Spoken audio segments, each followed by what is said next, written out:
The Galactic Council chamber buzzed with subdued murmurs as the delegates took their places. All across the vast chamber, built from crystal grown in zero gravity and suspended above the neutron starlit skies of Veltha Prime, representatives from every known civilization of the Milky Way gathered. But today, no one dared to speculate aloud. Because today, the galaxy's most taboo subject was finally on the docket. Humanity. The file was unsealed an hour ago, whispered Delegate Virex of the Shulkar Dominion, his gold-scaled skin glimmering as he adjusted his translator implant. They confirmed it. Class 13. Class 13.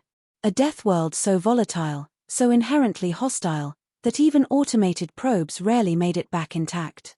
And yet, somehow, impossibly, people lived there. No, thrived there. Not just any people either. Humans. The chamber dimmed. A spotlight snapped on at the center. High Chancellor Yorin, a being of living gas contained within a crystal exoform, floated forward. Let the record show, Yorin's voice vibrated through the translator field, that the subject under review is designated Planet 213 ZYX, colloquially referred to by its native inhabitants as Earth. As of this cycle, classified officially as a Class 13 Deathworld. A hologram sprang to life. Earth. Swirling clouds, deep oceans, massive mountain chains, and, most troublingly, flashes of uncontrolled storms, tectonic surges, active volcanism. The Council watched in uneasy silence. Then, the footage began. It was a collection of leaked recordings, smuggled out of Sol space by daring black market traders who ventured closer than they ever should have. The videos played, humans walking casually through blizzards, surfing waves taller than a shuttlecraft, running marathons in desert heat, and laughing as they wrestled each other into frozen lakes. They have no exosuits, gasped one delegate. That one, she just picked up a venomous snake. Why is she laughing? They're feeding apex predators? For sport. The room darkened again. And then came the voice. Not synthesized. Not edited. A raw field interview recorded by a covert drone that barely escaped. We're not the toughest species out there. Not even close, the human male said, seated next to a campfire in what appeared to be a lightning-prone canyon. But we're the craziest.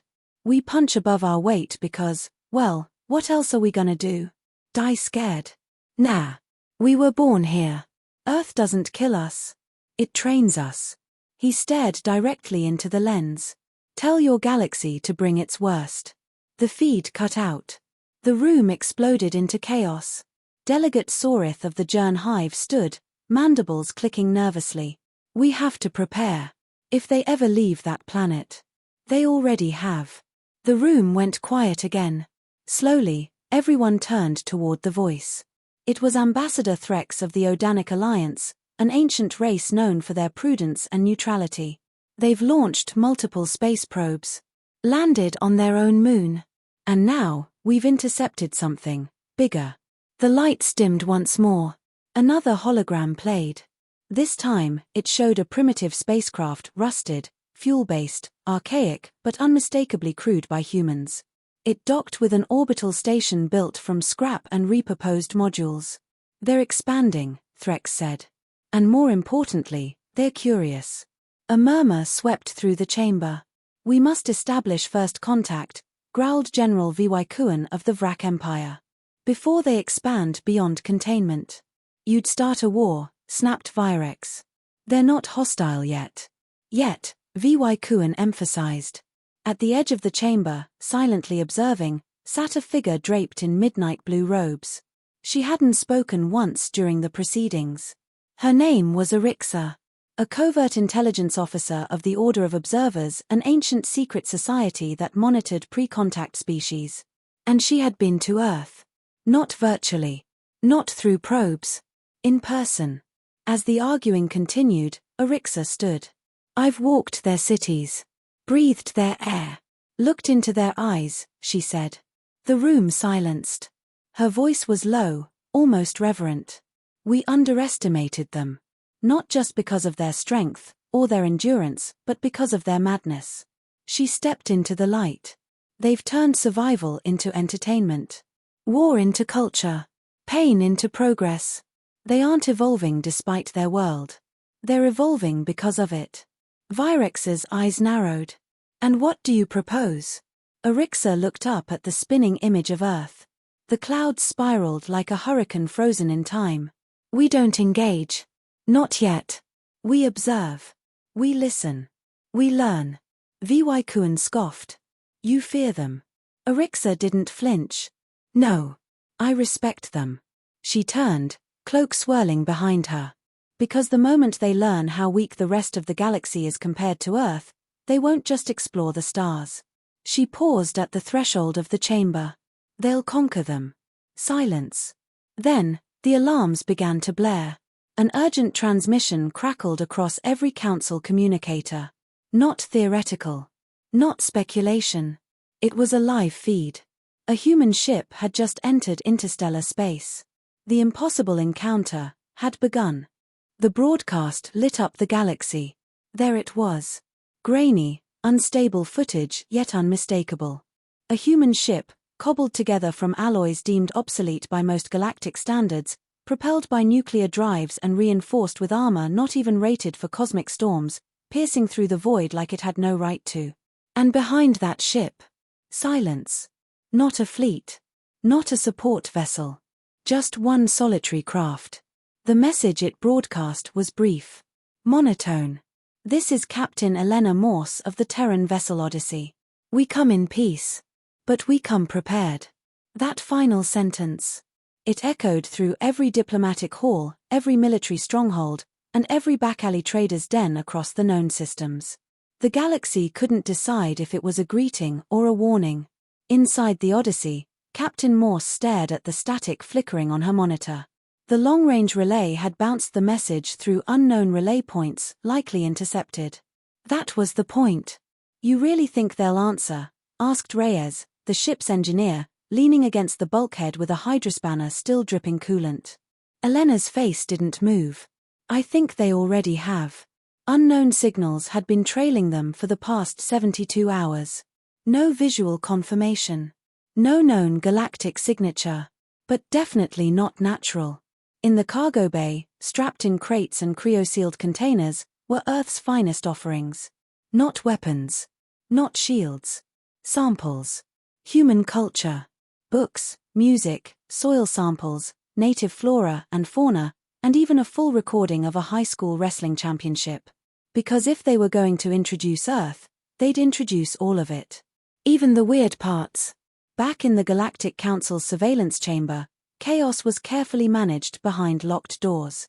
Arixa, now officially recalled from her shadowy post, stood before the council once more. This isn't an invasion, she said, pacing in front of the Earth hologram. It's a test. General HFY Kuan growled from his seat. Or a distraction. No, Virex interjected, for once agreeing with Arixa. They know we're watching. They're baiting us. But not aggressively. Strategically. They want to see who steps forward, and who hides. Chancellor Yorin pulsed dimly in his crystal casing. We must respond. Denial of contact at this stage would signal fear. We propose a diplomatic vessel be dispatched immediately. The chamber reluctantly agreed. A delegation was assembled, a team of linguists, biologists, psychologists, and one military escort, not that it would matter if things went south. Because as terrifying as the humans were, none of them knew yet what the Odyssey was truly carrying. Something's changing, Reyes whispered. The crew stood by the observation window as the stars shifted, bent. A ship appeared not through hyperspace or warp, but by folding the space around it like a curtain. Sleek, silver, and shaped like a teardrop forged from starlight. That's them, Elena said calmly, though her heart thudded like a war drum. We hold position. The alien vessel hovered, motionless. Then, without communication, released a wave of energy that shimmered through the Odyssey's hull. No alarms. No damage. But every screen now displayed the same symbol. An open hand. The first contact happened in silence. The alien envoy, a being composed of thousands of synchronized bioluminescent insects forming a humanoid figure, drifted onto the Odyssey's bridge. Elena didn't flinch. She rose, hand extended. Captain Elena Morse. Earth. The figure didn't speak. Instead, it projected images, first of Earth's surface, wild, chaotic, beautiful. Then scenes of humans struggling, falling, rising again. War. Peace. Celebration. Catastrophe. And finally, children. Laughing. Running through fields. Unaware that their species was now under the microscope of the galaxy. The insectoid shape bowed. Elena exhaled. We mean no harm. But we're done hiding. The being tilted its head. Then, slowly, it dissolved into thousands of glimmering particles, leaving only a faint scent of ozone and a single word etched into the nearest display. Observe. That single word triggered alarms across the galaxy. Within days, thousands of cloaked probes were dispatched to Earth. Civilizations who'd long denied Earth's classification scrambled to update their databases. Conspiracy forums exploded with traffic. Pirate factions changed course. And quietly, some of the older empires began preparing fallback evacuation routes. Because what they observed shook them. The Terrans were resilient. Not just physically, but psychologically. They endured crushing loss, generational trauma, apocalyptic natural disasters, and still built civilizations that reached for the stars. Their wars were brutal, but their peacetimes were transcendent. Their science was primitive, but built on raw determination and impossible creativity. They didn't evolve to survive their planet. They evolved to overcome it. And worse, they joked about it. Who makes jokes in the face of extinction? Cried one Zenta diplomat. Humans, Arixa said. Because laughter, for them, isn't just expression. It's rebellion. She leaned forward, lowering her voice. And rebellion is contagious. Back aboard the Odyssey, Elena stared at a growing list of incoming signals. Translations. Invitations. Warnings. Even threats. Humanity's arrival had turned the galaxy into a chessboard, and Earth was now the unpredictable piece no one knew how to counter. Any regrets? Reyes asked. Elena shook her head. No. But we're not done yet. This was the opening move. Now we find out who wants peace, and who wants war. Reyes gave her a grim smile. And if it's war? Elena looked out the viewport. Earth hung behind them in the distance, blue, battered, defiant. Then they picked the wrong planet to mess with. The game had begun. And the galaxy was about to find out what survival really meant on a Class 13 Deathworld. The Council's response was swift on the surface. But beneath all the official diplomatic exchanges, the galaxy's most powerful factions moved pieces in secret. Because now, it wasn't just about humanity. It was about what Earth represented. Chaos. Change. And the end of control. The Grand Directorate of Zeltor shut its wormhole gates to non-allied traffic. The Jern Hive activated long-dead sleeper fleets. Even the peaceful Odanic Alliance began routing energy from their Suncore reactors toward defensive satellites. And all of it traced back to one name whispered through encrypted channels. Odyssey. Captain Elena Morse didn't sleep. Not really. Not anymore. The more they moved through deep space, the more messages arrived. Some friendly. Some less so. One stood out. A simple audio ping. No language. Just a rhythm. A sequence of pulses that seemed almost like coordinates, Reyes said, eyes scanning the decrypted waveform. Old ones. Deep system. Forbidden zone. Morse stared at the map. No known civilizations. No relay points. No stations. Only a single, ancient symbol, a spiral wrapped in barbed lines. A sign of quarantine. The Council denied knowing anything. But Arixa, now working in defiance of protocol, knew better. The spiral zone was a forgotten sector. A relic of a war that predated most civilizations still alive. The Council had buried the truth centuries ago, an AI war, triggered by a species that tried to upload its consciousness into machines. It had failed. The machines had taken over. And then gone silent. Now, someone or something was inviting the Odyssey in. Morse didn't hesitate. The ship jumped. The sector they emerged into was quiet. Too quiet. Dead stars. Broken moons. Debris drifting in symmetrical orbits, unmoving, unchanging. As though time itself had been paused. Then they saw it. A structure the size of a continent, hovering in space. Not a ship. Not a station. Something else entirely. Its surface shifted as they approached. Like it was watching them. Reyes paled. This thing's alive. Morse leaned forward. No. It's aware. A signal struck the ship. Not electromagnetic. Not sonic. Something deeper. A frequency that vibrated through the bones. The crew collapsed to the floor. And woke up, somewhere else. Elena stood alone. The walls were white. Infinite. Soundless. Then, without warning, it appeared. A human. Not one she recognized. Dressed in simple earth garb. No visible emotion. You've come far, the entity said. What is this place? She asked. A test. Of adaptability. Will. Intention. You summoned us here? No. You summoned us. Your presence activated us. Morse frowned. We didn't send a signal. Your world did. Your existence did. You defy your biology. You defy your environment. That intrigued us. The entity began shifting. One moment a child, then an elder, then a soldier. Always human. Always familiar. We emulate. We mirror. But we do not understand. Until now. Elena felt something crawl into her mind, memories flickering like static. Mountains. Bombs. Snow. Fire. Laughter. So much laughter. Why? She gasped. Because your species makes no sense. You adapt through suffering. You grow by breaking. You embrace pain as progress. It paused. You are what we were trying to become.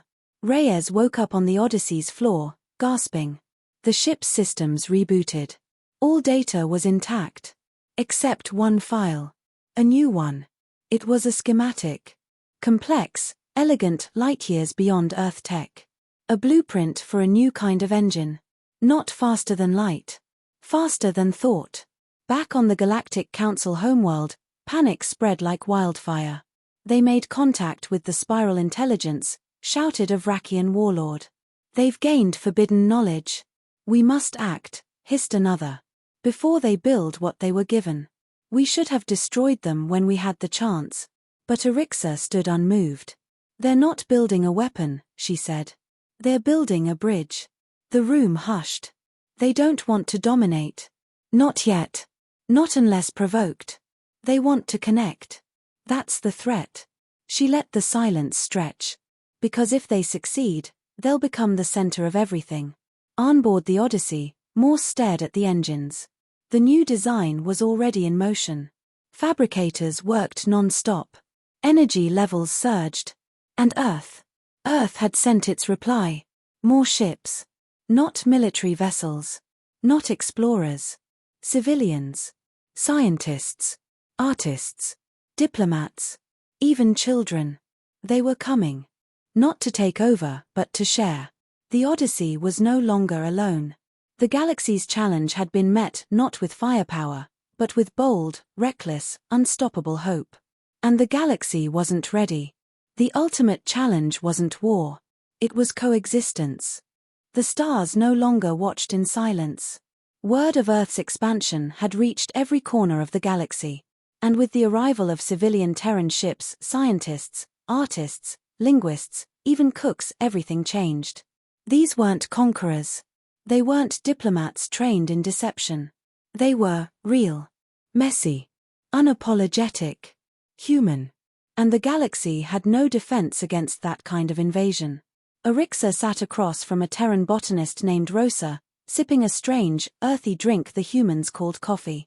They were seated under the domed gardens of Veltha Prime, surrounded by flora from a dozen star systems. Rosa was laughing loudly, freely, at a joke Arixa didn't fully understand. You people, Arixa said, shaking her head. You don't hold anything back, do you? Why would we? Rosa grinned. What's the point of traveling all this way if we're just gonna pretend to be someone else? Arixa considered that. Rosa poured her another cup. In that moment, Arixa realized, humanity wasn't trying to fit in. They were daring the galaxy to feel again. Not everyone took it well.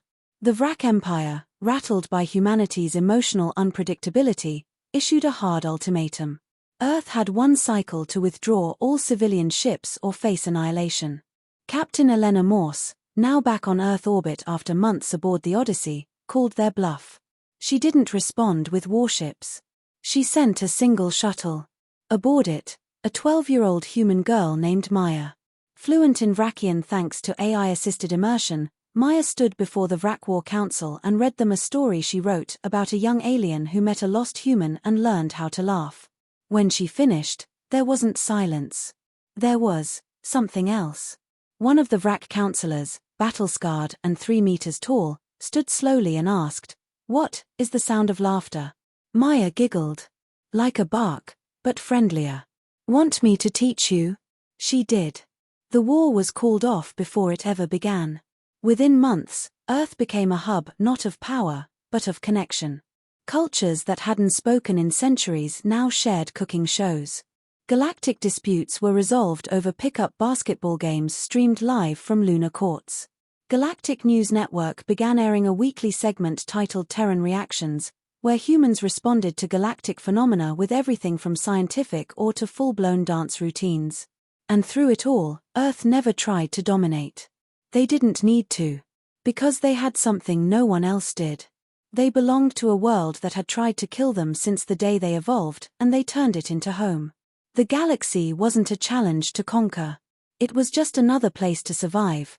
And maybe, if they were lucky, to thrive together. Arixa watched from her observatory as a new ship launched from Earth. This one carried no mission. No orders. Just people. Students. Dreamers. Builders. Weirdos. She smiled. Behind her, Chancellor Yorin floated closer. "You once warned us they would conquer the stars," he said quietly. "I was wrong," Arixa replied. "They didn't conquer us. They reminded us what it means to live." Yorin hummed. "And what does it mean, observer? To fall. To get back up. To fall again. And to laugh about it on the way." Elena Morse stood on the ridge of Mount Rainier, the Earth's atmosphere crisp against her cheeks. Behind her, children from a dozen worlds played in the snow, shouting across languages and cultures without a care. Reyes joined her, bundled up and carrying 2 mugs of cocoa. "We're not saviors," he said. "No," Elena agreed, accepting the mug. "We're just us." They stood in silence. Above, the sky shimmered as another ship entered orbit. Another visitor. Another connection. The final message broadcast from Earth to the Galactic Network was simple. A video. Maya, now a little older, sitting cross-legged on the grass, looking into the camera. "People ask us what it's like, living on a Class 13 Deathworld. Honestly, it's just home. It's crazy, it's dangerous, it's loud, but it's ours. And we wouldn't trade it for anything." She smiled. "We learned how to live by surviving it. And now, we're ready to live with you." The galaxy, vast and cold and ancient, finally understood. Humanity wasn't a threat because of their strength. Or their science. Or their madness.